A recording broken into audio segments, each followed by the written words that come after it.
Every single time, from the very first call that I've ever taken, when I get on the phone with those students, and I know they're reaching out and they need help. I've been teaching for a long time, and I've had students that were homeless, students that were recovering from alcohol and drug addiction, or a death in their immediate family, sometimes cancer, lots of trauma.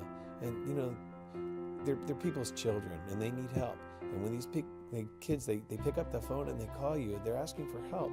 And they're so polite, and they're so kind, and they're so thankful.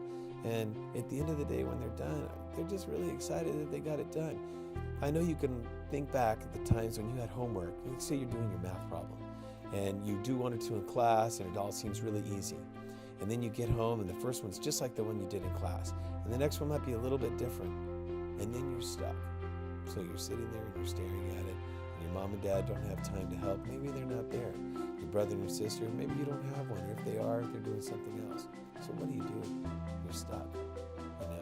And being able to be there for that kid and say, hey, you know what? I know that you're trying. You're trying to get this work done. You're at home. Your teacher's not standing there in front of you. And you're trying to make sure that you get this homework done so you can get a good grade and you can move on and do well.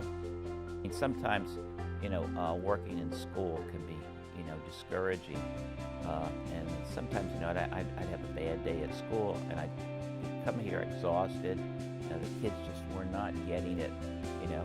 And when a kid calls and genuinely wants help, and you can teach them one-on-one, you know, that's just really the best way, because, you know, in a classroom you've got 30, 35 kids, and they don't always want to do the work, you know.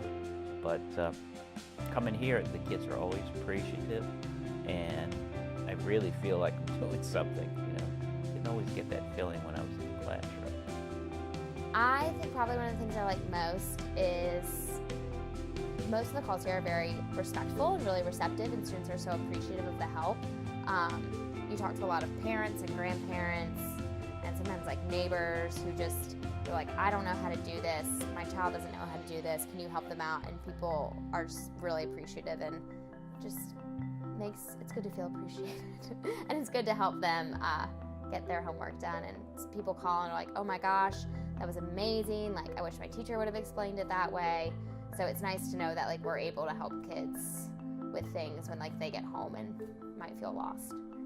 The students are great, because the challenge of my challenge as a teacher in my school is trying to get the students to engage. You know, the students that call here are ready to learn and appreciative of, you know, the help we give them. So it is a different mentality.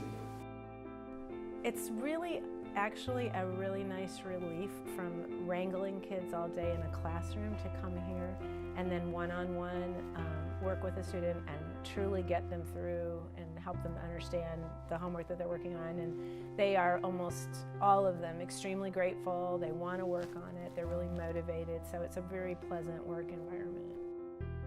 And so when they call and you're able to help them out, I just feel special. Makes you feel good inside. It's really the best place in the world to work. It is just such a joy to work here.